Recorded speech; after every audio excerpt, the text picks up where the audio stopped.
You don't exist. Take a perk and a talk of that shit. Money swallowed like sis. Did it perfect in the kid. Got a billion who sang on my head. Look at better put on the road I just spent. I know we got $1 million. The devil that shit ain't not cheap again. Hello and welcome back, fellow anime lovers, to MangaMuse. I am delighted to have you join us once again in the world of fanfiction and fantasy. This is the first part of What If Deku Meets Dgrayman. Special note, this fanfic is written in a masterpiece of Discarab on FANFICTIONnet. Do check and support the author too. Now smash the like, share and subscribe button for more. Also press the bell icon so that you never miss such great parts. Thanks for the introduction. Now let's dive into the world. Alan cringed as sharp blades of wind rushed by him. The second he exited the arc gate, he was immediately met with the gracious open arms of a city skyline. As he plummeted down towards the surface, he raised his left arm up to his head, hoping to shield his eyes from the roaring wind. "What the hell?" he screeched as his mind raced to process what had just happened. This isn't London. The gate that was supposed to take him to a remote hiding spot in England's underbelly had instead dropped him off at some completely unknown location. CRP, I need to hurry up and summon another gate, Alan thought as he hastily tried to place another doorway. Sadly, no matter how strong he tried, a gate never surfaced. What? That's not normal. He could feel the melody begin to play through his head. However, unlike the countless times before, no gate was summoned. Well, this isn't good. At this rate, he was going to be spread across the pavement before he had the chance to figure out what had happened to him. He frantically started to search for something, anything, that he could grab with his clown belt. However, just after he started to look, he heard an unbelievably loud noise coming from his right.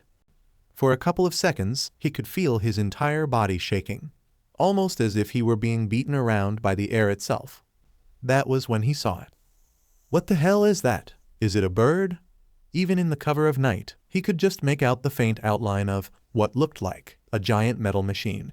It had two equally large gliders attached to the machine's central cylindrical body. The engines, or at least, that's what he assumed those devices were, appeared to be the source of the rumbling. Is that one of the Noah family's devices? Or maybe an Akuma? He had never seen anything like it before in his life. However, no matter how long and strong he stared at the machine's metal exterior, his left eye never activated. In fact, he felt little to no animosity coming from the machine at all, which, quite frankly, was bizarre. Thanks to his coat flapping in the wind, he was slightly gliding alongside the giant machine. However, after a couple of seconds, once the wind stopped, he'd definitely continue to plummet back towards the ground. Speaking of which, he thought as he stared through a parting in the clouds, where in the world am I? Yet again, his question was left unanswered. However, after a few moments of squinting, he did notice something quite interesting. Breathtaking. Even though he was rocketing towards his death, for a split second, he forgot his rapidly approaching demise to appreciate the sight he was seeing. For, as far as the eye could see, Alan saw nothing but a limitless expanse of what looked like twinkling stars. Wait, but that's not possible. He thought as his eyebrows narrowed. There was simply no way, after all, for that to be the case. He was staring at the ground, after all, not the night sky. It was then that he realized the small error he had made. However, when he did, a whole new wave of shock shot through his body. Wait, but if those aren't stars, then they're lights? In the course of his life, he had seen many vibrant cityscapes at night. Paris, England, and Rome, for example, shone like diamonds when the sun went down. But this was something else entirely. For, even though those cities were illuminated at night, that was mostly via gas lamps and candles. This city, if that's what he was looking at, appeared to be on an entirely different level. The only lights that could pierce through the darkness with that much clarity, after all, were electrical lights. But those were exceedingly rare, and incredibly expensive. Where, in God's name, did the ark drop me off? Sadly, before he could answer that question, Alan first had to deal with his mortal problem. SHT. Well, here goes nothing. If he wanted to survive the fall, then he only had one option. Swiftly, he activated Crown Clown, and within moments wrapped one of his white belts around the mysterious flying object. It took quite a bit of effort, but eventually, he managed to claw his way onto the top of the device. The force of the wind against his face and body was nigh unbearable. However, before he got blown off the side of the metal bird, he dug one of his hands into the nearest crack he could find and held on for dear life. Eventually, he was able to get into a relatively comfortable position and was finally able to catch his breath. Phew, that was close, he mumbled as he stared off of the side of the device, the lights of the town below him twinkling like fine jewelry. This thing will have to land eventually, and when it does, I'll jump off. With his plans set in motion, Alan finally took a chance to turn his attention to the full moon above, and sighed. I've got a bad feeling about this. 2 hours later, Alan gasped yet again as he dived into an alleyway. After landing in some equally massive concrete complex, using the cover of darkness, he slipped away into the back of a large hangar. Every once in a while, he'd recognize a word or two of English splattered on the walls. However, for the most part, the only language he saw printed on signs around the building appeared to be Japanese. Is this some sort of transportation center?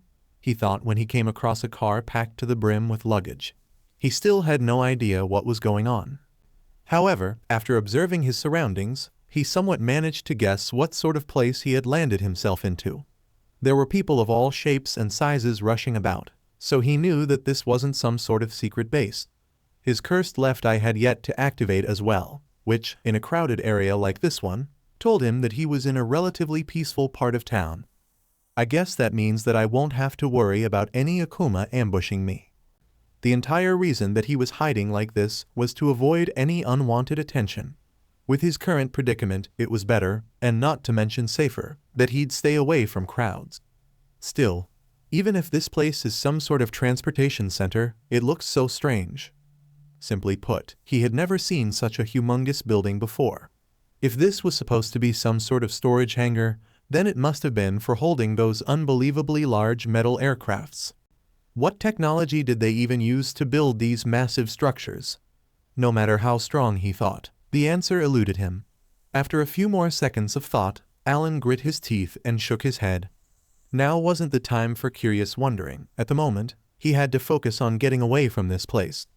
The Order and the Earl had eyes everywhere, after all.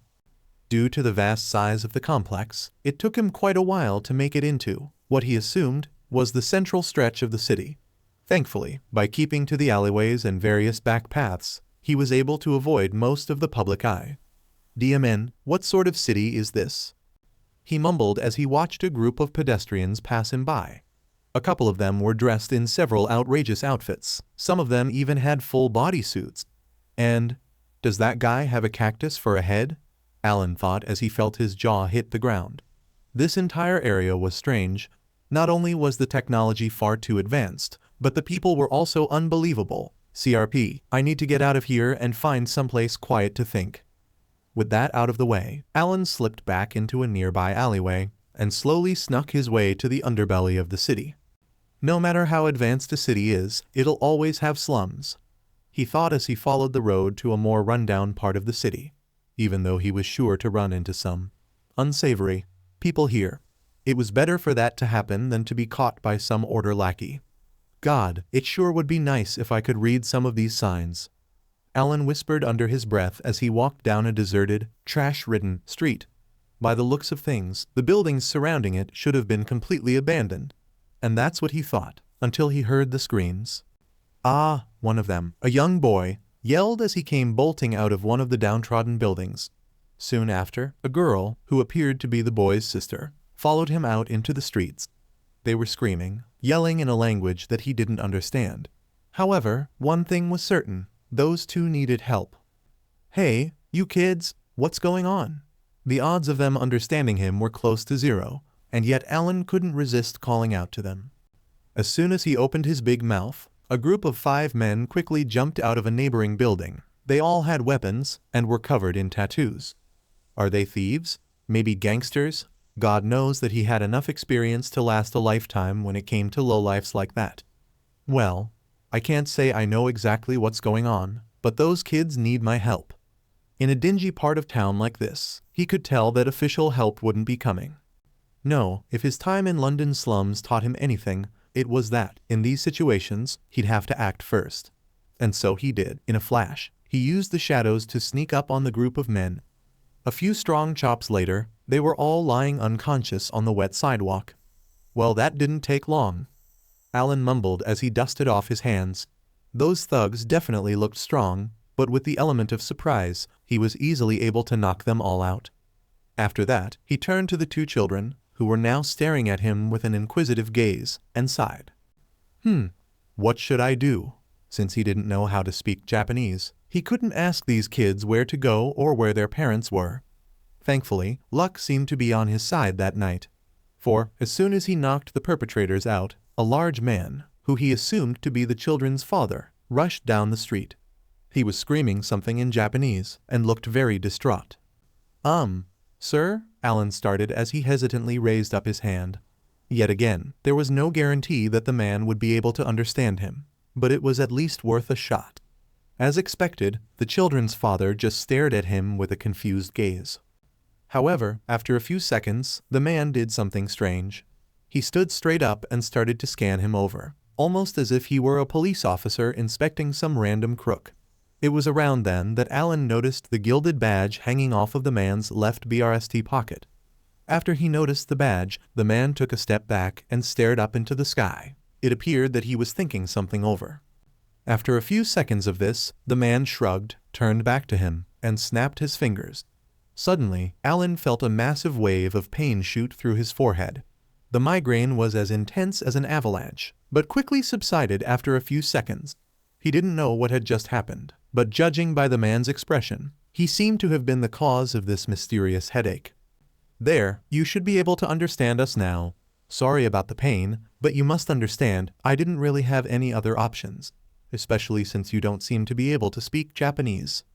As the man talked, Alan had to struggle to keep his eyes from rolling out of his head. What? What is this? He yelped as he frantically took another look over of his surroundings. Suddenly, all of the Japanese text and symbols had been translated into perfect English.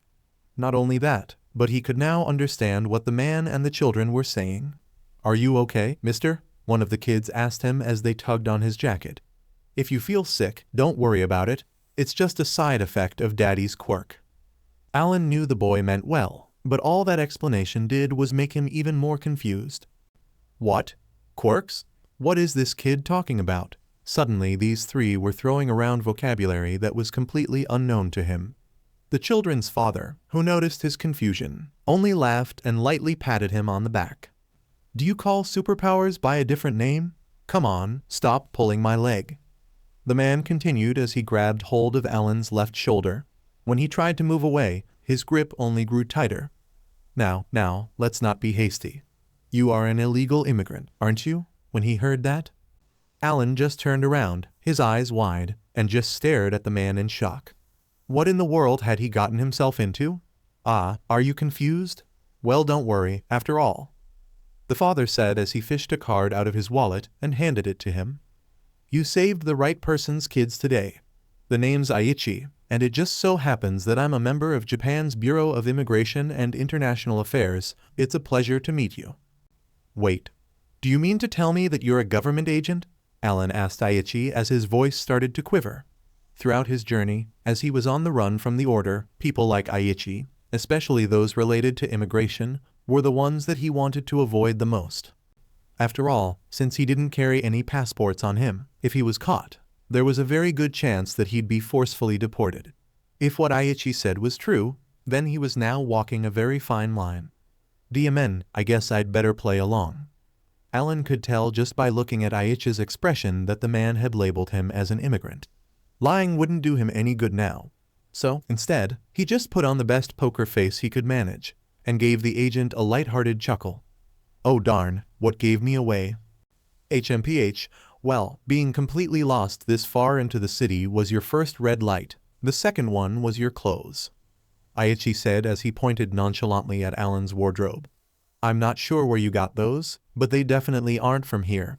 I know a confused immigrant when I see one, and you're giving me all the right signs. With every word the man spoke, Alan's mood only got worse and worse. Not only did he not know where he was, but now he was going to get arrested. Should I run? Alan thought before clenching his right hand into a fist. No, that would only make things worse. especially since I don't know my way around. Plus, since he was in a city, there was a chance that he'd attract some unwanted attention from Akuma, and that would put innocent lives at risk. At the moment, his only option was to submit. I guess this means that you're going to deport me, huh? He asked the man as he held up his arms, waiting for Aichi to bind them in cuffs. However, the man did nothing of the sort, and instead just laughed and patted him on the shoulder. You definitely aren't from around here, are you, boy? Aichi barked out as he turned to stare at the decrepit city streets. These are the slums, they're nothing like downtown or the areas near the main roads. Heroes barely stop by here at all, so we have to rely on each other to survive. Normally, your intuition would be correct, and I'd throw you in prison. But, he started as he hugged his children close. You helped 2 members of my family, so I can't in good conscience drag you to the station. Instead, Aichi mumbled as he raised one of his palms into the air, as if he were about to close a major business deal. How about I give you a helping hand? If you need a place to stay for the night, I wouldn't mind housing you. After all, he said as he playfully tugged at Alan's filthy clothes. You're long overdue for a bath and a trip to the laundromat. I think you might be right. It was true, after that fall a few hours ago, his entire body was covered with the muck and grime of the city. And with no money to speak of, having a place to stay, even if it was just for tonight, would be a blessing. I'm still not entirely sure if I trust this man. For all I know, he could be trying to lure me into a trap, but... Before he could even finish his thought, a wave of fatigue washed over him. What he needed right now was rest. I'll take you up on that offer, Mr. Aichi. Alan mumbled as he rubbed his tired eyes. As he did so, Aichi just laughed and pointed off towards one of the alleyways. I thought so. Now then, follow me, my car is this way, he said as he and his children sauntered off towards the man's vehicle. Without a care in the world, Alan simply nodded and hurried off after them. With every step, he felt his stomach start to rumble. It seemed that there was one other thing he needed, and that was food. When I get a chance, I should ask Aichi where the nearest shops are. Alan thought as he looked up towards the dark sky. He wasn't sure why, but as he stared up into the city's cloudy airspace, he felt a strange sense of nostalgia rush through him. This almost feels the same as when I first arrived at the order. Alan thought as he stared down at his left hand. This place, it's just another stop in my path, isn't it, Mana? 2 hours later. Alan let out a satisfied sigh as he slid down into the warm water. After an unbelievably long ride, thanks to horrible traffic, he had finally arrived at Aichi's home. As per the man's instructions, he immediately was sent to the family's restroom to clean himself off. In the brief PRD that he spent walking through their home towards the bathroom, Alan got a good chance to see exactly what kind of position Aichi and his family were in. He wasn't lying when he said that they lived in the slums. The apartment itself was quite cramped to house a family of 4. Honestly, he had no idea how they managed to do it. Boy, you can go ahead and toss your dirty clothes in the hamper. I don't mind washing them. Ikaka, Aichi's wife, said from the other side of the bathroom's entrance. Got it, and thanks again, he said as he stared somberly down into the rapidly filling tub. Hey, Mrs. Aichi, I'm not troubling your family, am I? Truth be told, this wasn't the first time something like this had happened. While he was on the run, many kind families offered him lodging. And while they told him that he wasn't a bother, he was constantly worried about dragging them down. However, instead of an answer, all Alan got for his worries was a hearty chuckle. PFFT. Don't worry, Mr. Walker. My silly husband has done this more times than I can count. I swear, he says that he's a hardcore immigration officer. But, in reality, he's just a big softy. Since we live in the slums, if someone helps us, even if they're here illegally, he'll always do his best to try and return the favor. Trust me, that's just the way this part of town is. I'm not sure where you came from, but you saved my children. The least you deserve for such a kind act is a warm place to stay for the night. Though we can't offer you much more than that. I really can't thank you guys enough, Alan said as a small smile graced his lips. He couldn't remember the last time he had a bath. With that, he threw his clothes into the bathroom's hamper and stepped slowly into the tub. The hot water stung for a moment or two, but it was soon replaced with a pleasant warmth that enveloped his filthy body. As the muck and grime slowly dissolved away, Alan took a chance to lean back and relax. Good, now I finally have a chance to collect my thoughts. He still had no idea what happened to him, or why he couldn't summon the ark, but he had a few guesses. During the ride over here, I saw and asked Mr. Aichi so many questions. I hope I didn't annoy him too much. Using the excuse that he was an illegal immigrant, he had managed to gather quite a few tidbits of useful information. The first, and probably the most important, being that he was currently in the future. No matter how I look at it, this place is definitely Japan. Granted, it's Japan hundreds of years in the future, but it's still the same land. He wasn't sure how the Order managed to uproot the Earl's operation here, but just by going off of appearances, it seemed that they had succeeded. Since he fell out of the ark, he hadn't come across a single akuma or finder, which, for a city as large as this, would be quite abnormal back in his time. I wonder, he thought as he raised his left arm up into the air, droplets of warm water streaming down its dark and scaly skin. Is the Order even still around? If what Mr. Aichi said was true, then hundreds of years must have passed. I haven't seen anything in the news about the Black Order or exorcists. Could it be that they actually somehow managed to win the war? If so, then how? Unless this was some alternate dimension, which he doubted, then that was the only logical explanation. And if his situation wasn't strange enough already, there was the matter of these quirks that Mr. Aichi and the newscasters kept bringing up. On the ride over to Mr. Aichi's apartment, he learned quite a bit about this world. Of course, to avoid RSNG's suspicion, he only asked the most basic of questions, such as how this country was run, who was its leader, and, perhaps most importantly, what these so-called professional heroes were. From the paltry answers he received, he concluded that heroes were individuals who were given permission to use their quirks or powers to aid and protect the general public. Quirks. Special powers wielded by over 80% of the world's population, ranging anywhere from super strength to gravity-defying abilities. I've heard of innocence causing strange phenomena, but this is something else. Innocence, after all, only granted powers to those it deemed worthy. And even then, the powers granted were quite different to the abilities that the modern-day populace enjoyed. Granted, there were a few strange ones. Mr. Aichi said that he knew of a boy that housed a dark beast inside of his body, and a villain that could disintegrate anything with just a light touch. However, all of those abilities had at least some scientific grounding. It wasn't like his, Lenali's, or even Lavi's, abilities, which completely disregarded human logic. I probably shouldn't let anyone see this. He knew that there were people whose quirks caused physical deformations. However, the odds that his arm would be seen in a similar light was slim to none. For one, his arm wasn't made out of any typical material, it was formed from innocence. And his left arm wasn't a typical deformation. The way it was attached to his body, and the mysterious look of it, would definitely draw in unwanted eyes. The last thing I need is to be interrogated because of my left arm. Either way, judging by what I've seen, it seems like the general populace doesn't know about the Holy War. Hell, he doubted even the modern-day Catholic Church remembered it. Lavi always did say that, after the war ended, it would probably fade away into a forgotten history. The Order's tight-lipped policy on any information or records pertaining to it and its history was rather infamous, after all. I guess I should probably do some research on this. Alan thought as he grabbed a bar of soap and slid it across his right arm. Mr. Aichi did tell me I could use his computer. Apparently, in this era, computers could connect to this thing called the internet and access an entire trove of information. Man, getting Mr. Aichi to tell me that was so stressful. For a second I thought he was going to call my bluff. He managed to lie and convince the man that he was from a poor country that had no modern internet, but it was still strong for the immigration officer to believe.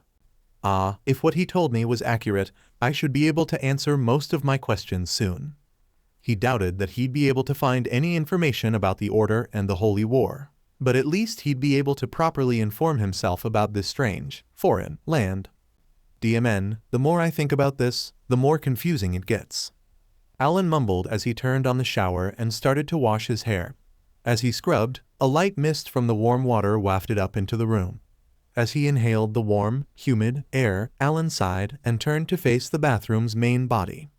It was a small room bordered with light pink tiles and covered in cheap, yet soft, carpeting. It was a family's home, and he could tell that it was lovingly cared after. "This is a good family," he whispered as he grinned and stepped out of the tub. It's been so long since I've felt this clean." All he had to do now was brush his hair and he'd be done. With that, he made his way to the bathroom sink and grabbed a small brush that was sitting on the countertop. However, when he lifted it up and looked into the mirror, he noticed something strange. "Wait," he whispered, suddenly dropping the brush down to the tiled floor. "Where did Ni go?" The reflection of the 14th Noah, the one that followed him everywhere he went, had vanished. For the first time in ages, he was staring at his, and just his, reflection. What is this? Normally, intense shock is defined as an individual's intense reaction to a new, unknown, entity or occurrence. These shock-inducing situations can range anywhere from the death of a loved one to winning the lottery. In instances like these, it is very rare that the shock is induced by the absence of something. However, for Alan Walker, that was the situation that he now found himself in. What he was staring at now, in the Aichi's family's bathroom mirror, was his, and only his, reflection. The boy had been stuck with staring at the 14th's reflection for so long that he had grown used to its presence. However, now it had vanished. "Huh?"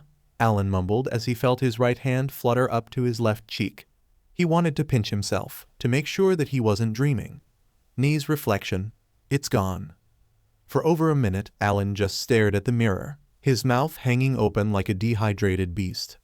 It was around then, at that very moment, that Alan recalled when he had tried to summon an arc gate earlier. He heard the melody play through his head, however, nothing happened. At the time, he thought it was due to his erratic situation. But now, in this steamy restroom, his mind was formulating a different kind of theory. His thoughts crawled back to that day in the Black Order, when Kamui asked him if he could teach the Order the melody. Several scientists at the Order memorized the sheet music down to every last scribble. But no matter how strong any of them tried, a gate never opened. A few weeks after that day, after Cross explained his situation to him, he assumed that this was because the Order's scientists didn't have access to the 14th's memories. And now, after he had been flung through time by the Ark, it seemed that he was experiencing a similar problem. Over and over, he ran the melody through his head, but nothing worked. And that was when Alan noticed something, an odd, empty feeling, that ravaged his heart.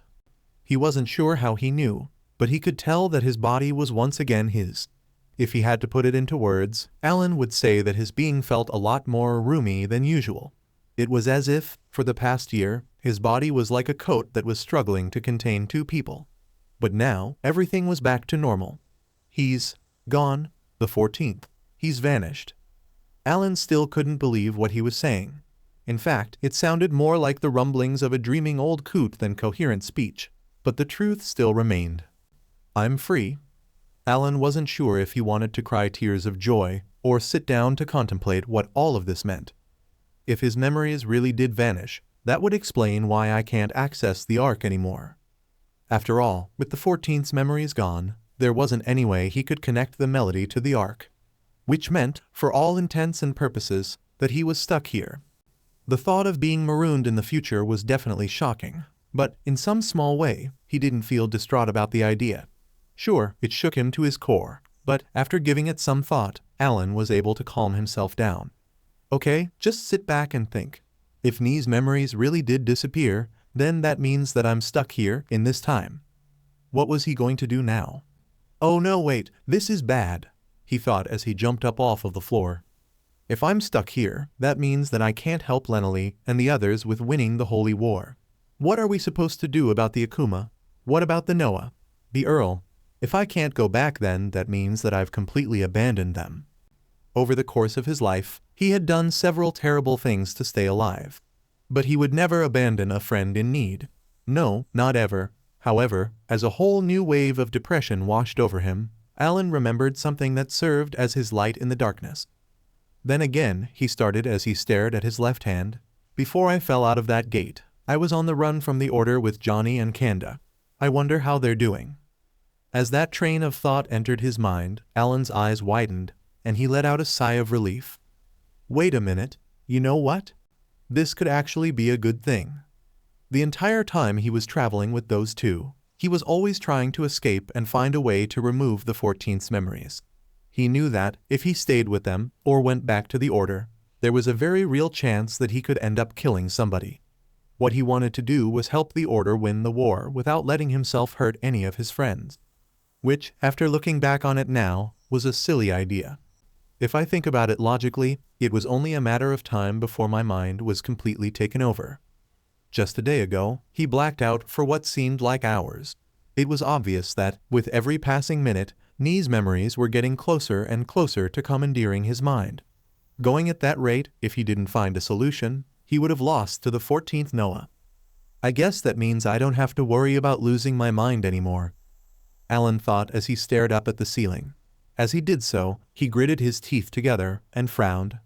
Since humanity is still flourishing hundreds of years later, does that mean that the Order won the Holy War? He didn't come across a single akuma during his trip to Mr. Aichi's house, which, for such a huge city, was simply ridiculous. There was simply no way that humanity could have lasted this long without defeating the Earl. It simply wasn't possible. Which meant that we won, Alan thought as he finished brushing his hair. If that's true, then me getting stuck here could truly be a blessing. He'd be able to live his life free from the worry that he'd end up accidentally killing one of his comrades, while, at the same time, being able to avoid the hunters that the Earl and the Order had sent after him. Granted, that meant that he'd never be able to see any of his old friends again, which saddened him. However, such a prospect was insignificant when he considered how much safer they'd be without him. As he slipped on a new pair of dress clothes that Mr. Aichi let him borrow, Alan felt a significant weight being lifted from his shoulders. Sure, he was sad that he was separated from his friends, and he couldn't say that wasn't curious at the prospect of learning a little more about Mana's and Nee's relationship, but that was it. If he was truly stuck here, in this new time where the Earl had lost, then it truly would be a win-win for everyone. I'll have to do some research online to be certain, but at least now I have an idea of what happened, Alan thought as he opened the bathroom door. Maybe now, in this strange time, he'd be able to forge a new life for himself. Watch me, Mana, I'm about to take my next step. Aichi laughed as Alan continued to bow. The immigration agent had brought him to their guest room, which had a bed, a small table, and even a tiny laptop that had connection to the internet.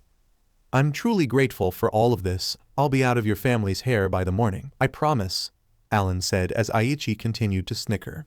However, before the man could ask him to stop, the agent's wife spoke up from the other end of the apartment. Don't let him convince you that he put together that room for you. That hopeless lout has been letting poor saps like you stay here more times than I can count, Mrs. Aichi said, which only increased her husband's laughter. Now honey, you didn't have to tell the boy that, now did you? It ruins the moment, he said as he turned his attention back to Alan. Anyways, kid, this here is your room for the night. Just be sure that you make yourself scarce by tomorrow morning. We wouldn't want any of my coworkers catching you now, after all. With that, Aichi reached out and placed a small envelope in Alan's left hand. I'm not really sure how you could go about getting a passport or identification in your position. Honestly, for this country, that'll probably be next to impossible. However, there are more than a few hotels and workplaces that hire people like you. That envelope that I gave you contains a list of them. Yet again, Alan bowed and thanked the man. I am truly in your debt, Mr. Aichi, Alan said as he carefully took the envelope and stashed it in his back pocket. After doing this, Aichi smiled and walked into the room. Before I let you get some shut-eye, I should probably show you how this thing works, the man said as he gently tapped the small laptop that sat in the back of the room.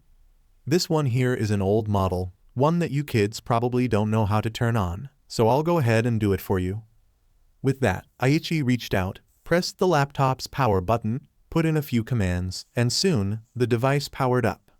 There we go, easy as pie. If you want job applications or need access to some city maps, you can get them here, he said as he showed Alan a couple of websites. And if it's the news you're looking for, you can just check this website. Aichi stopped. Confused as to why he halted his explanation mid-sentence, Alan looked up and saw that the man was angrily staring at the monitor. Displayed upon it was a hero's picture, which was followed by a short biographic article. Meister, Alan spoke the hero's name out loud as he walked up to Aichi. Who's that? Is he someone you know? In response, Aichi just nodded and started to grit his teeth together. Meister. That man is one of the top 100 heroes in the world, and his agency just so happens to have jurisdiction over this slum. Aichi said as he curled one of his hands up into a fist. He was so angry that Alan was worried that one of the man's veins was going to pop. However, the immigration agent quickly calmed down and then hurried out of the guest room. Sorry about that, it's nothing that you need to concern yourself with, just focus on getting some sleep. Sure, Alan mumbled as Aichi closed the door behind him. What was that all about? Alan thought as he confusedly scratched his scalp. Whatever, it probably doesn't matter. He didn't want to stick his nose in his host's business, after all. For now, I should just focus on familiarizing myself with this world. With that out of the way, Alan turned to the laptop, which still had the news article that Aichi brought up on the monitor, and sat down. With that, he cracked his fingers and got to work. Well over an hour had passed since he started surfing the web, and already, he had answers to some of his many questions. There were some things that he found that weren't all that surprising. For one, there wasn't a single iota of evidence that the Black Order, Noah clan, or the Holy War even existed in the first place. I guess that Lavi was right. The Holy War must have become secret history after it ended. If that was the case, then he shouldn't bother with trying to find records of his friends back at the Order. After all, after a Black Order member died, any and all records of them were completely destroyed after a few years. In fact, at this point, he severely doubted that even the modern-day Vatican knew anything about the Holy War. It was hundreds of years ago, and plus, if they truly did purge all of the records like protocol commanded, then not even the modern-day Pope would have any information on it. He read somewhere that that could cause issue with the faith of the Church, and obviously, they couldn't let that happen. They've all been completely forgotten, Alan thought as he let out a sigh. With a few more clicks, he brought up another article he was looking at and frowned. Its subject was on an ancient tribe of record keepers that had sects dotted all over the world. The article described them as a form of Native Americans, but he knew better. These people must have been Bookman's and Lavi's comrades. Alan mumbled as he pinched the bridge of his nose. It says here that the last of them died out over 150 years ago. DMN, I wanted to meet one of them. It was sad to say, but it appeared that the Bookman's secret history had been completely forgotten. Not everything can last forever, I guess. With the 14th's memories gone, and the Bookman all but dead, that meant that he had no way to know what happened to the Noah family. If the Order won the war, that must mean that they were destroyed. If he had to guess, the Order probably happened upon the heart, and used it to eradicate the Noahs. That was the only plausible theory. However, it came with new questions. The only way the Order could have won is if they used the heart, which is fine. But if that's the case, then where did all of the innocents go? After the war ended, unless it was all destroyed, the innocents should have gone somewhere. The probability of me finding anything is slim to none, but I might as well try. As an exorcist, he felt that he had an obligation to find out where his innocence's sister pieces lay. And, luckily, after just a few minutes of searching, Alan found his answer. Now what's this? He mumbled as he clicked on an article that was draped across the Vatican's website. The mystery of the Vatican's Iron Cube? He read the article's name out loud. Instantly, he started to read it. And it wasn't long before he noticed something familiar. That's the Innocence Cube, Alan whispered as, with bulging eyes, he stared at the photo. As the article's name suggested, its focus was indeed on an iron cube. However, even though it was much larger than he anticipated, Alan instinctively knew exactly what it was. The photo he was staring at was definitely of the Cube of Innocence that Kamui described when he joined the Order. It was covered in similar engravings, and bore every marking of the original cube. Did they actually manage to find every piece? He thought as he scanned over the photo. A few large swathes of the cube were missing.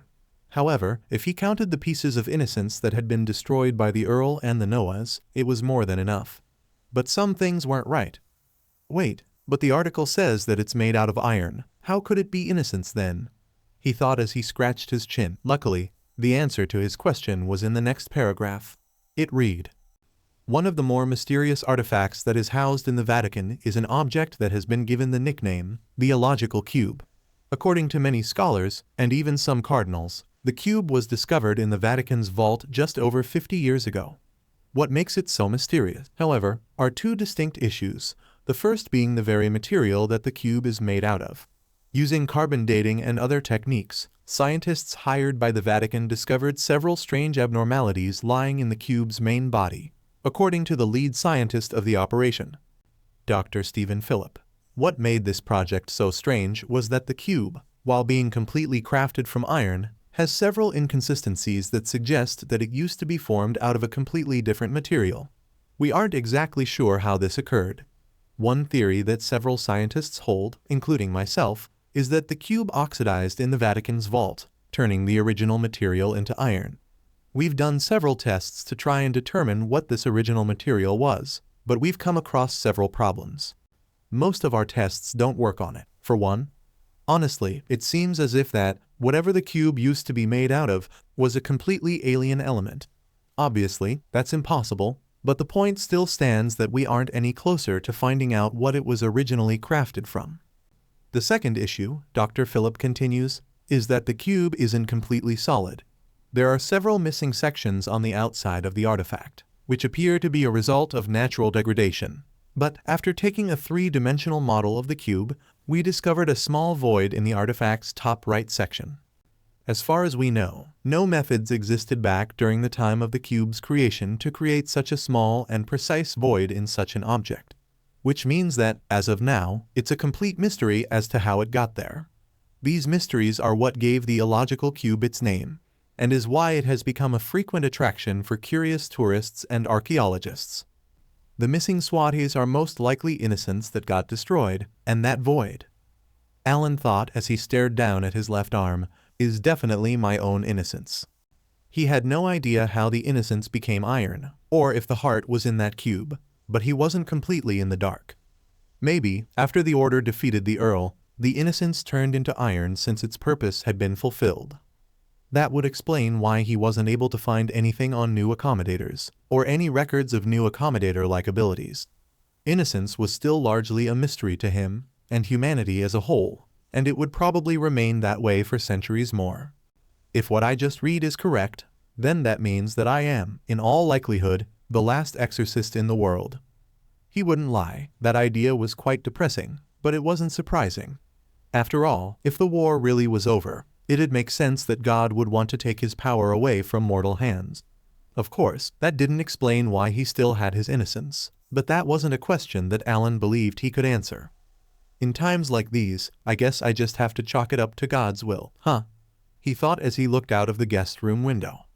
As he watched several cars drive by the apartment, Alan leaned back into his chair and yawned. Still, that doesn't explain what quirks are.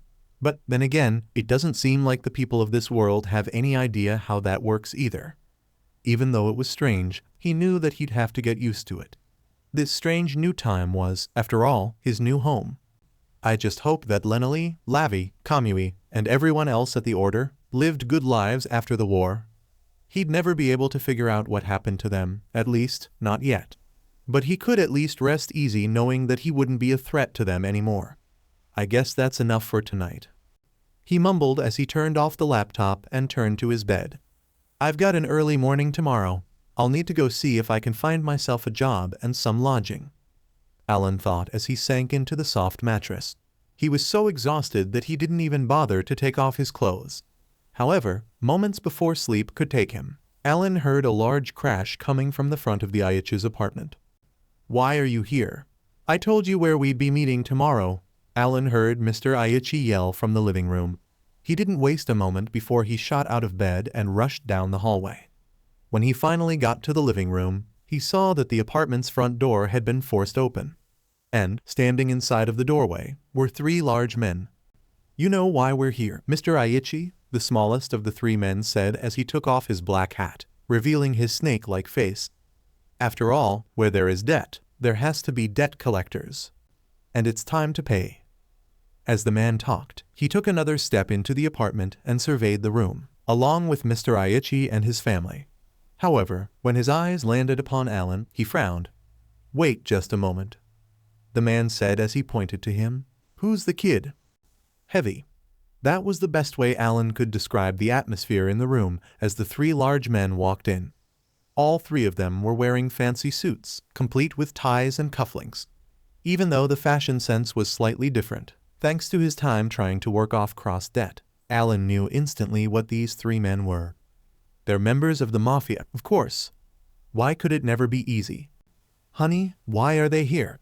I thought they weren't supposed to come till tomorrow evening, Mrs. Aichi said as her children huddled behind her. Mr. Aichi could only shrug as he stared daggers at the three thugs. Now, don't get all violent on us. There's just been a slight change in plans, one of the thugs said as he took out a lighter and lit a cigar. The boss wants you to pay back your debt, and he wants you to do it now. As the thug talked, Alan shuffled over to where Aichi was standing and lightly tapped the man on the shoulder. Who are these clowns? Alan asked him as he locked eyes with the snake-faced man. In response, Aichi just sighed, shrugged, and motioned for Alan to take a seat. You three should go ahead and join us. I'd rather keep my home undamaged than let it become a war zone. Honey, you go ahead and put the kids to bed. I'll take care of these three gentlemen, Aichi said as he sat down in one of the living room's recliners. Without saying a word, Mrs. Aichi nodded and hurried to take the children to a safe place. After that, Aichi turned back to the three men and pointed towards his apartment's front door. Before we get started, I'd appreciate it if you fixed that. Well, since you asked so nicely. The snake-faced man started as he tapped one of the other's shoulders. Bingo, you're up.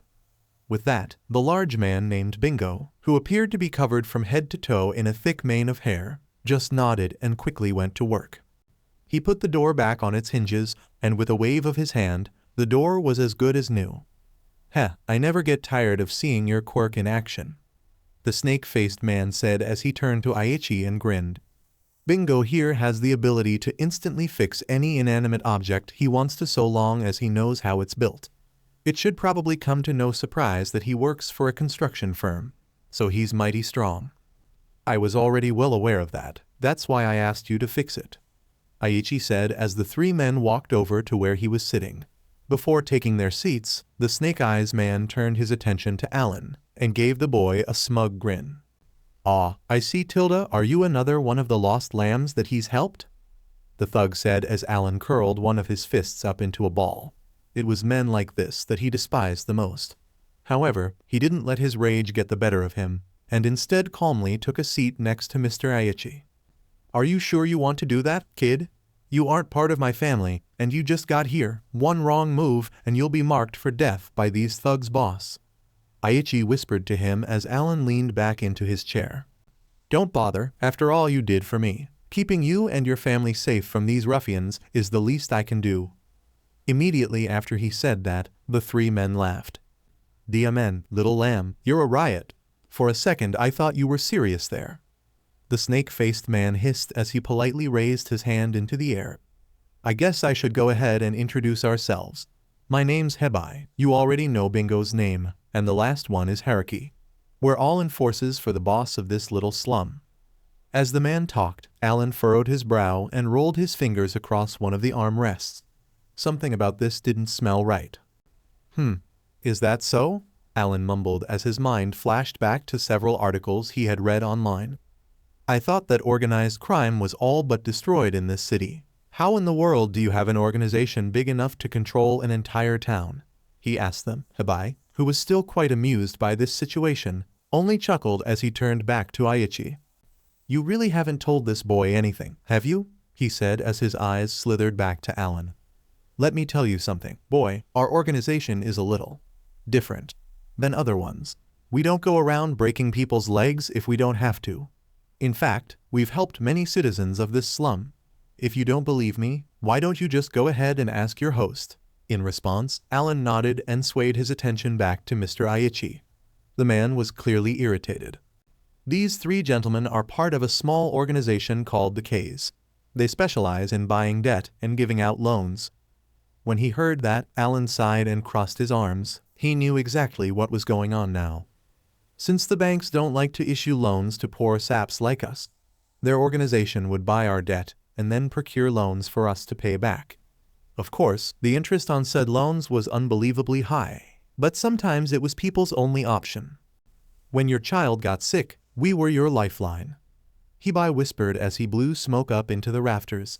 Medical bills aren't cheap, as I'm sure you're well aware. You should have known this day was coming. Immediately after those words crawled out of the thug's mouth, Aichi shot up out his chair and started to yell. You knew DMN well that I'm the only one in this town with a somewhat stable job. The rate your boss gave to me was simply unfair. Do you want us all to live out on the streets? Aichi screamed. However, Hibai and his guards were unfazed. Please calm down, Mr. Aichi. You should know that we aren't going to force you to do anything. Yet, the entire reason why our little group has managed to fly under the radar of the heroes, after all, is that we prefer to do our business via somewhat legal means. We aren't going to kidnap you or anything. However, Hibai hissed as he slowly stood up out of his chair, if you continue to refuse to pay back your debt, then I can't make any promises. You know how this works, right? Either you pay it back, or you'll have to fight. And we both know that you can't afford the second option. Alan's ears perked up when he heard that, and immediately, he grabbed Aichi's right shoulder. Wait, what's this about fighting? Can Mr. Aichi clear his debt that way? He asked the three thugs, who, yet again, started to laugh. Don't get any bright ideas, Mr. Walker. Remember, even though these fools do practice a somewhat legal business, they're still yakuza to the bone. Fighting is in their BLD, and it is used to solve everything, even debt. As he talked, Mr. Aichi sighed, and nervously started to scratch his chin. Their boss still practices this ideal. So, if anyone has an issue with an overly high interest rate, he gives common citizens like us the chance to fight him. If we win, our debt can be cleared, but it's a death sentence. Aichi finished as he shrugged. Well, I'm glad you know your place, Hibai said as he took out a small pencil and a notebook. Now then, since you aren't able to pay back your debt, I guess we'll just have to repossess your belongings. Why don't we start with it? Before the thug was able to finish his thought, Alan reached out and wrapped his left hand around the Hebai's wrist. You won't have to do that. I'll fight him, he growled as he continued to squeeze. For a second, his gaze was so threatening that Hibai really thought that he was staring into the eyes of a demon. You'll what? He stuttered out, still in shock by what Alan had ordered. I'll fight him, your boss. I'll beat him so you can leave Mr. Aichi and his family alone. With that, Alan had sealed his fate. He had gone from the sidewalk straight to the fast lane, and nothing was stopping him now. He had no idea at the time, but that decision would change his entire life, be it for better or for worse. What had started out as a simple evening was quickly spiraling down into pure and utter chaos. After Alan swore that he'd defeat K's boss to free Mr. Aichi's family from debt, he and Mr. Aichi were shoved in a car and sent on a journey into the city's underbelly. They were driving for what seemed like hours into the night, passing street after street and block after block, before finally nearing their destination. The boss knows that we're coming, right? Bingo asked Hibai from the driver's seat. The man in question nodded, before waving a hand through the air, signaling everyone in the car to keep quiet. Yeah, I texted him the second the brat brought it up. He's ecstatic. It's been a long time since he's been able to crush somebody. Hibai snickered as he held his mobile phone up to his left ear. After a few seconds of ringing, Alan heard a muffled voice answer the call. Hey boss, it's me. Yeah, don't worry, he isn't going to run away. The thug mumbled as he playfully picked one of his ears. Oh, really? Tilda, I never knew you could be so merciful, but okay. With that, Hibai turned around to face Alan and Aichi. His smug grin reminded Alan of Cross, and made him want to punch him. Hey, you two, you should be thankful. Before we get to the base, the boss has decided that he'll give you one last chance to back out. As Alan expected, Mr. Aichi, who was sitting next to him, seemed to jump at the offer. However, before he could even utter a word, Alan raised up his arm to stop him. No, I'm not backing out. I agreed to the duel and I plan to follow through with it. His decree was met with a horrified gaze from Mr. Aichi, while the thugs were actually rather impressed. Wow, this kid really does have some platinum class ball, doesn't he? Hibai laughed out as he leaned back into his car seat.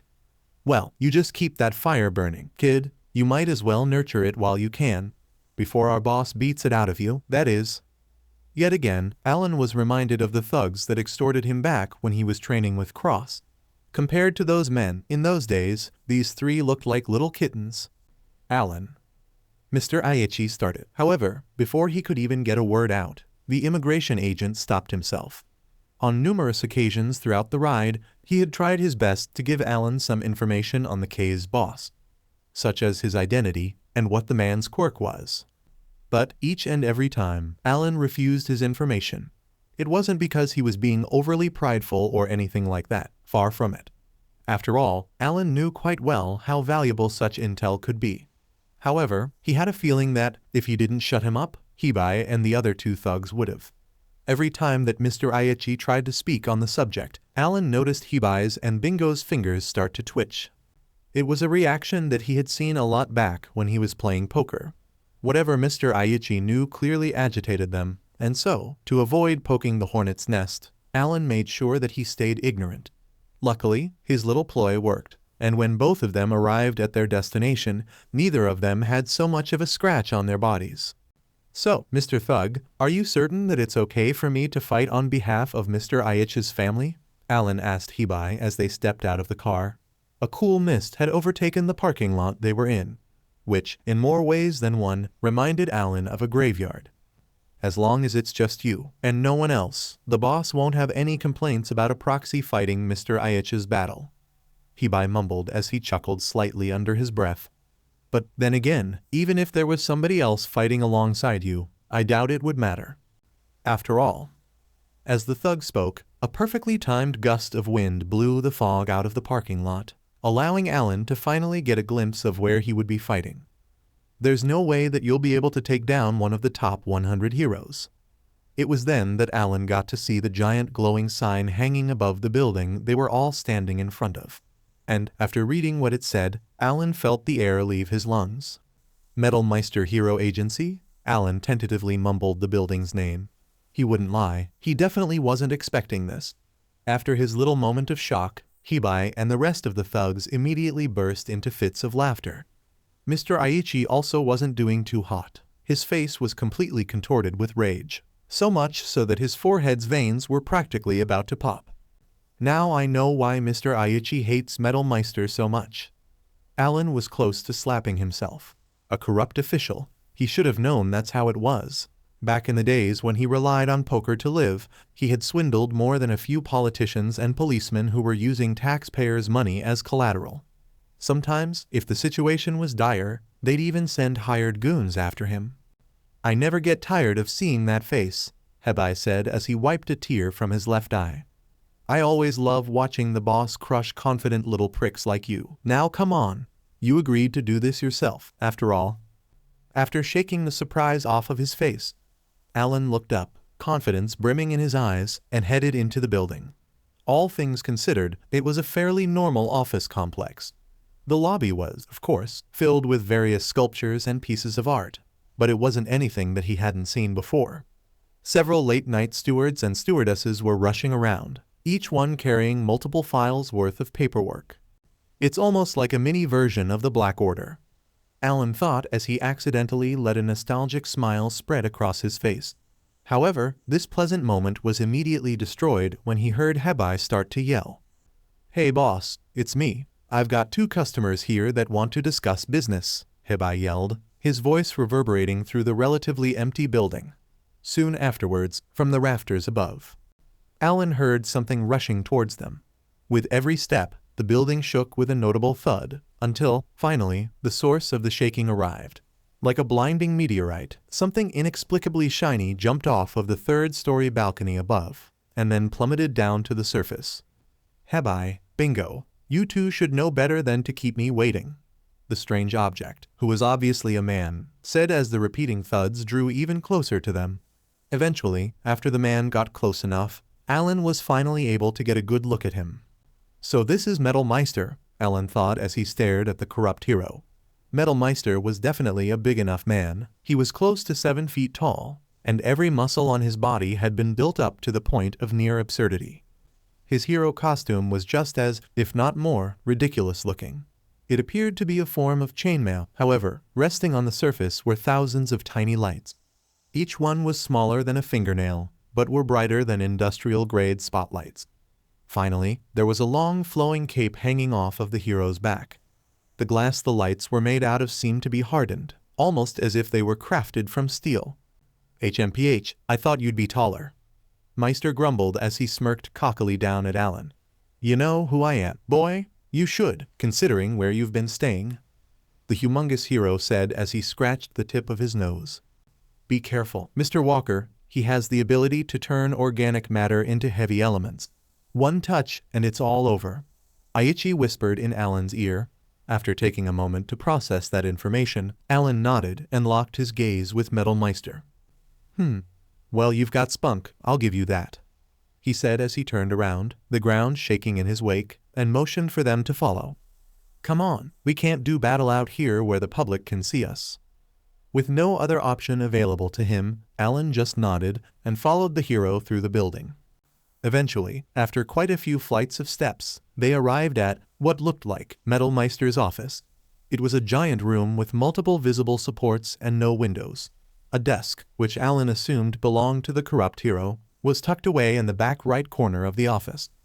Tell me, boy, why do you think a hero like me would bother entering the debt-collecting business? The hero in question asked as Hibai and the other two thugs scurried off to the room's edges. If they're acting like that, the fight's probably going to start soon, Alan thought as he stared intently at Metal Meister. Not wanting to be rude, he gave the hero his answer. Well, to be perfectly frank, I think it's because you're greedy. Hero work pays well, but it isn't exactly easy.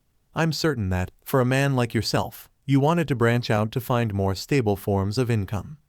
Out of all of the corrupt cops and officials he met in his time, at least 60% of them did what they did for monetary reasons, and Alan was certain that Metal Meister was no different. Well, that's surprising.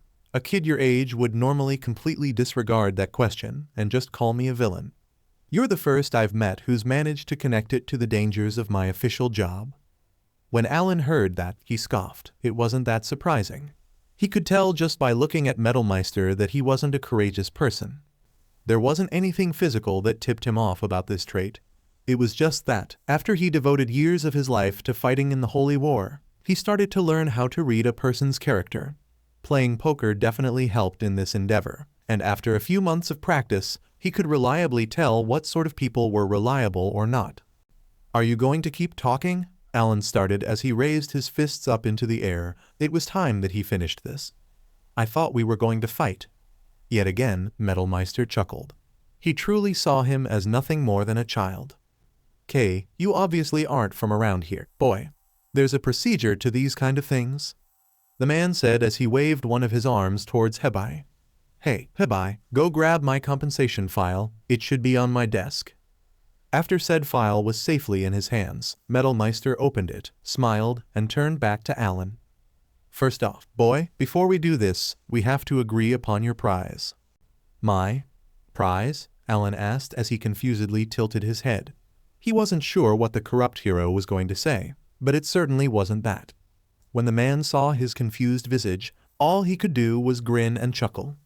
Look at you, you've got absolutely no idea what I'm talking about, Metal Meister said as he let out a sigh. DMN, this is why I hate dealing with proxies. After taking a moment to frustratingly kick the floor, he started to explain. Look, we aren't villains who cause chaos for the fun of it. Even though it may be strong for you to believe, little syndicates like ours are still expected to uphold certain values. The most important of said values being that everyone gets paid their due share, and that includes you as well, boy. Since you're a proxy, you have a right to ask for compensation should you win. Of course, this is honestly more of a formality, but I'm still required to tell you about it. Compensation? Alan mumbled out loud as, for a second, he stumbled around like an idiot. Do Yakuza actually do that? That sounds too fair to be right, Alan thought as he scratched his head. Then again, he obviously isn't expecting me to win, so, like he said, he's probably just saying it as a formality. He fully expected Metal Meister to jump him without warning, but, at least for now, it appeared that the crooked hero wasn't completely without tact. After a while, Metal Meister snapped his fingers together. It appeared that he had an idea. Oh, I know. What about his citizenship and identification documents? The hero said as he crossed his large, muscular arms. If you beat me, my company will provide you with all of the documents you need to live here in Japan. If you beat me, that is. The man's cocky tone was really starting to get on Alan's nerves now. He obviously didn't think much of him. In more ways than one, that attitude reminded him of Kanda. If that's what I need to get this fight underway, then okay. Now then. Alan hissed as he raised his arms up into the air. Why don't we get started? Like waving a red flag in front of a mad bull, Meister immediately smirked and started to slowly walk towards him. With every step, he playfully stretched his arms and legs, almost as if he were getting ready for a light workout. I'm glad you agreed. The man started as his eyes, like that of a hawk, ran over Alan's body. Since this is a duel, boy, as a matter of principle, it's standard conduct to announce our quirks before fighting. You obviously already know mine. I can turn anything living into metal. So, tell me, what quirk do you have that makes you think you can beat one of the world's top 100 heroes? Now it was Alan's turn to smirk. None. Sadly, I wasn't born with a quirk. He couldn't risk letting the current world learn of his left arm. If the Vatican got wind of his existence, even if they didn't have many records left of the Holy War, his new life would turn into a real mess, real quick. So, even though it would put him at an extreme disadvantage, Alan had to play dumb to his own powers. Thankfully, his perfect poker face fooled Meister and everyone else in the room. After he spoke up, it was almost as if time had stopped for the entire room. You don't have a quirk? You've got to be lying. Meister mumbled as he stared intently into Alan's eyes. Yet again, his ruse fooled the hero, stopping the man dead in his tracks. I can't believe it. You're actually serious, aren't you? He asked. Alan nodded, the fire in his eyes burning just as bright as ever. Ah, damn it. This isn't going to be a fight if that's how it is. It'll just be a slaughter. Meister groaned out as he frustratingly pinched the bridge of his nose. He looked like a child who had just lost one of his favorite toys. Mr. Walker, you didn't tell me that you didn't have a quirk. Concede the match now. It's better that you do that and spare your life than risk losing everything over me and my family. Aichi called out from the sidelines as Meister's thugs laughed. However, Alan just ignored him and kept walking forward. So, even though you don't have a quirk, you still want to fight me? Meister sighed. Since you're young, I'll give you one last chance. Listen to that man and, before the corrupt hero could even finish his sentence, Alan rushed up to him and drove his right fist into Meister's stomach. He could feel bones crack as he pressed onwards, causing the hero to cough up a few drops of BLD. What? How are you? Meister yelled as his body was flung a few feet back. He grunted as he dug his heels into the floor, and after a few seconds of sliding, came to an unceremonious halt. When the hell did he have the time to set up that punch? From what he saw, there was barely a second in between the time when the boy first lunged at him to a fist being burrowed into his stomach. There's no way that you don't have a quirk. You've got to be pulling my leg. What he just took wasn't the punch of any normal adolescent boy. That's for DMN sure. Sorry, but I'm telling the truth. You don't have to have a quirk to be strong, after all. Alan said, his voice slightly coy, as he continued his assault. While Meister breathed in, obviously preparing for an attack, Alan took the chance to jump into the air. Immediately after his leap, Meister shot a strange smog out from his mouth. It took mere moments for it to completely envelop where he had been standing, and if Meister didn't stop it, the smog would have quickly overtaken the entire room. Thankfully, the corrupt hero had some common sense and quickly snapped his fingers together, causing the smog to disperse. This kid, is he really telling the truth? Meister thought as he tried to keep his eyes on the boy's moving body. How can someone move that fast without a quirk? And the way he controls himself, it almost looks professional. He thought as he bit his lip. This entire situation had quickly turned into a huge headache. CRP, I need to watch my movements. The kid's previous attack had broken a couple of ribs, and he was almost certain that a few BLD vessels had ruptured. That looks like that hurts, Alan said as he dove into Meister's blind spot and readied himself for another assault. Even though he was certain that he'd done quite a bit of damage to the corrupt hero, Meister was still relatively calm. I guess that professional hero title isn't just for show. Considering that he was fighting one of the top 100 heroes, it was quite obvious how much experience the man had. He took his punches with relative ease and only opened himself up for attacks on rare occasions. Every one of his attacks could only be dodged by the thinnest of margins. There wasn't a single movement wasted, nor a moment where Meister wasn't thinking of his next attack. He's definitely an amazing fighter, that's for sure.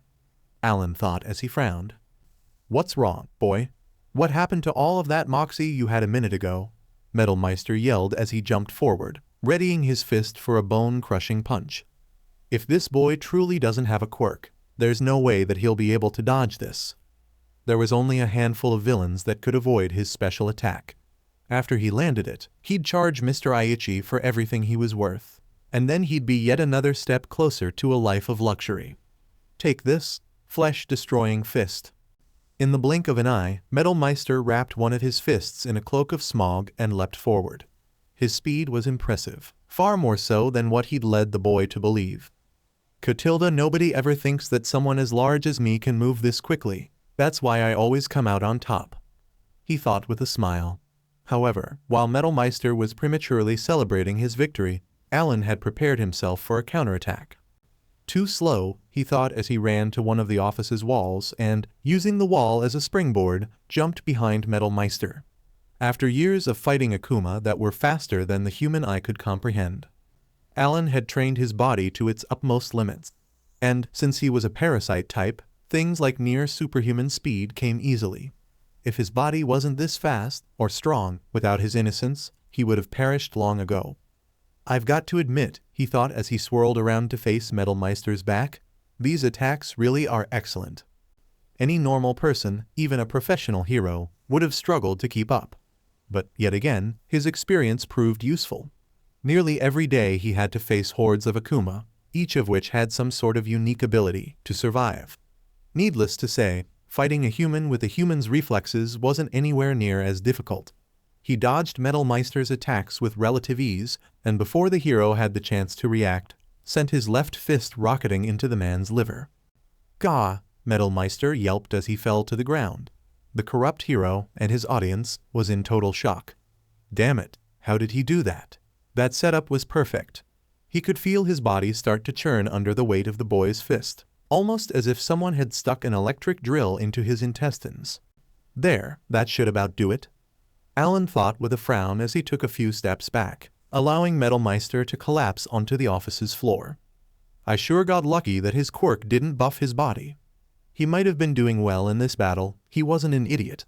He knew how strong heroes and villains could be. If he had a quirk like All Might's, this could have ended up with me on the ground instead of him. Even though his body was far stronger than the average person, that didn't make him invincible. Most of his strength, after all, was in his innocence and abilities. If he had to face someone who had a quirk that overtook his base strength or was overly destructive, he'd struggle to keep up. But, at least for now, this was enough. Boss! Hebai yelped as he and the other thugs ran to Meister's side. Boss, are you okay? As Hebai tried his best to pull the corrupt hero off the ground, the other two thugs drew their pistols and pointed them at Alan. You bstrd, I'll send you straight to hell, Bingo screeched as he pp his pistol's hammer. However, before he got the chance to fire it, Meister rose from his stupor and stopped him. What are you doing, you fool? Are you trying to smear mud over my name? The man yelled as he forcibly yanked the weapon from the man's hands. Once he was certain that nobody would attack, he sighed and returned his gaze to Alan. SHT. I can't say that I'm not embarrassed to be beaten by some kid with no quirk, but I guess that's life. Meister grunted as he rubbed his belly. Sir, you can still fight, and so can we. Let us kill this kid, Hebai yelped, prompting Meister to smack him aside. What did I say, you dolt? That's not how we do things. If people found out that we just shot everyone that came here to clear their debt, they wouldn't hesitate to notify the Hero Association. And we can't have that. The man said as he let out a breath. And plus, I'm thoroughly beat. With that, Meister reached down to his waist and pulled up his shirt. The wound that lay there was enough to make even Hebai squirm, and caused Mr. Aichi to start gagging. Several ribs were broken, and many were protruding out of his flesh like a porcupine's needles. I'm not sure how you got so strong with no quirk, boy. Even now, I'm in shock. I keep thinking you're lying, but when I stare at your face, I can't help but believe you. Does that mean you give up? You'll leave Mr. Aichi and his family alone now? Alan asked him as he PND his fists together. When dealing with men like this, it was always important to show them who had the most strength. And, thankfully, his message came across, and Meister nodded. Yeah, you won fair and square. If I fought anymore, I'd be endangering my life. The corrupt hero mumbled as he, with quite a bit of pain, pulled himself up off the floor. As he struggled to breathe, Mr. Aichi ran over and playfully smacked Alan on the back. I've got to say, I didn't think you'd actually manage to do it, he said with a laugh. If one looked closely, they could see that Mr. Aichi's eyes were red and swollen. He must be struggling to hold back his tears. Alan thought as he, too, let out a hearty chuckle. With this, your family doesn't have to worry about its debt anymore. Take that as my thanks for helping me out. It was strong to imagine, but this chaos was finally over. However, even though the battle had concluded, there was still more to come. Wait, don't be so fast, Meister whispered as, with his voice hoarse, he stumbled over to the two of them. You've beaten me, so as a good businessman, I've got to give you your compensation. As the man talked, Alan couldn't help but raise one of his eyebrows in confusion. Why are you looking at me like that? He asked Meister as he instinctively readied his body for an attack. The corrupt hero didn't look like someone that had been beaten. In fact, the man seemed almost happy. I doubt that grin is just because you're going to give me some papers, so what's up? There was a glint in Meister's eyes that wasn't there before. The way that he was staring at him was different.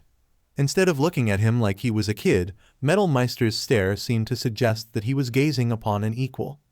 Tell me, Mr. Walker, how would you like to be a hero? Meister asked him in between gasps for air. As his words lingered awkwardly in the air, the first people to break the uneasy silence was, conveniently, Hibai and the other thugs. What? Wait, boss, you can't be suggesting that you're actually planning on… Meister cut the man off.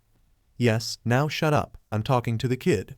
Or, should I say Mr. Walker? The corrupt hero mumbled as he knelt down and stared into Alan's eyes. Listen, Mr. Walker, there are many things that I am. A villain is one of them. However, I also work as a hero. So, technically, you could say it's my duty to scout out new talents. And, even though you don't have a quirk, you've managed to intrigue me. As Alan listened to Meister's words, he felt a sneeze coming on. Why do I feel that I've been given this speech before? Alan thought as his mind flashed back to the day Cross picked him up from that graveyard. What are you getting at here, Meister? Alan said as he locked his gaze with the heroes. If you haven't noticed, I've beaten you blue and bloody. You should be running me out of this office right now, not offering me a position. Alan couldn't help but find this whole situation suspicious. However, when he saw the strangely pure look in Meister's eyes, he hesitated. There aren't many people in this world that can beat me. And, much to my personal distaste, I admit that you're one of them. I want more than anything to just give you your reward and kick you out. But the man in me wouldn't let me do that. I'm a businessman. I run a company. So when I see someone as gifted as you, I just can't ignore it. As Meister spoke, he took out his wallet, opened it, and showed Alan a small metallic card that rested inside. You, Alan Walker, have the potential to be something great, and I want to help make that happen. If you agree to a few terms, I'll give you your citizenship, papers, and a recommendation to one of the best schools there is. When Alan heard that, a proverbial light bulb turned on in his head. So that's what this is about. Alan mumbled as he glared at the corrupt hero. You're sweetening the pot in return for my silence, aren't you? The smug grin Meister gave him told him all that he needed to know. You're better at reading people than I thought, but yes, that's the deal. If it hasn't already crossed your mind, you're the first in years that has managed to win a bout against me. Mr. Aichi and the people in the slums know to keep their mouths shut, but you're an outsider, so I can't just let you go. And, for obvious reasons, I can't force you to stay silent either. So, that just means I have to buy your word. In return for a life here in Japan, I want you to swear that you'll never mention me, or this place, ever again. Do we have a deal? The hero asked as he raised up one of his hands for him to shake. but Alan didn't take it. Damn it. He cursed as he curled his left fist up into a ball. This offer should be a no-brainer. I should just go report him to the authorities. But if I do, then there's a very good chance that I'll end up deported. At this point, being kicked out of the country was probably a death sentence. He just didn't have the resources to decline Meister's generous offer. And plus, the gambler in him was screaming at him to take it. And so, Alan just stood there, shaking in his confusion, as he pondered what to do. However, before Meister could pull his hand away, Mr. Aichi grabbed Alan's wrist and shoved it forward. "Mr. Aichi, stop that," Alan yelped as he turned to the man. However, instead of an heroic smile, Mr. Aichi's face was covered in the stain of defeat. "You should take his offer, Mr. Walker," the tired immigration agent said as he carefully wrapped Alan's fingers around the hero's. "Let's look at this rationally. At the moment, my family is free from his clutches, but you aren't. If you don't take this deal, then there's virtually no way that you'll be able to make it in this land. Sure, it may not be the morally correct thing to do. But sometimes, in life, we all have to make decisions that may go against those feelings. If you want to bring him to justice, then become a hero, or someone who can stand on their own, and take him down. However, until that time, it's better that you just take what you can get. Trust me, from this old man to you." Mr. Aichi spoke with the vigor of a wise man, and, as much as it hurt to admit, Alan couldn't help but agree with him. When he was stuck slaving away in that circus, there were many times where he had to steal food or fight to survive. Life is cruel, and most times people don't have the luxury of choosing the morally correct option. "I understand," Alan mumbled, clearly defeated, as he shook Meister's hand. Afterwards, Alan heard Mr. Aichi let out a sigh of relief. "Thank God, at least now I can rest easy knowing that you won't be stuck out on the streets," he said as he headed for the exit. It appeared that he wanted to get out of that place as soon as possible, and Alan couldn't agree more. And so, after a few more words with Meister, Alan hurried after him. "I'll notify you tomorrow when you can head over. I'll be the one recommending you, so you should be accepted in no time at all. Welcome to Japan, Mr. Walker," Meister called as Alan slammed the door behind him. He was still angry at the hero, no, at himself, for taking that deal. But all of that was in the past now. "Will you guys be okay by yourselves?" Alan asked Mr. Aichi. He had a feeling that, once he left for school, he probably wouldn't be able to see the man again for quite a while. However, in his sadness, Mr. Aichi reached out and smacked him back to reality. "Don't get all depressed on me now, you hear? We've only known each other for just under a day. So, after you move in, leave and don't look back." Mr. Aichi's words were stern, strict, and exactly what Alan needed to hear. They didn't leave any room for argument. And so, with his heart somber and full of sorrow, Alan placed a hand over his heart and gave the man a small bow. "Again, thank you for everything," he said, causing Mr. Aichi to turn a bit red. Now, there's no need for that. Just be quiet and follow me. I've got a feeling that we're going to have to get a taxi. And since we don't have to worry about you being deported, I'm going to work you for all you're worth before you head out. The slums could use a person like you right now," Aichi said as he looked away from Alan. "Goodbyes like this were always the hardest, after all. You better live your life to the fullest, got it?" he mumbled as he lightly scuffled Alan's hair. Once he stopped, Alan smiled, nodded, and hurried on ahead to the main road. "I'll do my best, I promise." And, with that, a chapter on Alan's life came to a close. However, as with most things in life, this ending was only the beginning of an entirely new ordeal. As the pair headed off towards Mr. Aichi's home, readying themselves for the future, Alan looked out the window and thought to himself, "A hero. Can I really be one?" So alright folks, that's all for today. Stay tuned for part 2. Do subscribe, like and share for more such videos. Also check out the story and author Discarab on FANFICTIONnet. Press the bell icon to be notified first on release. See you in the next video, till then goodbye.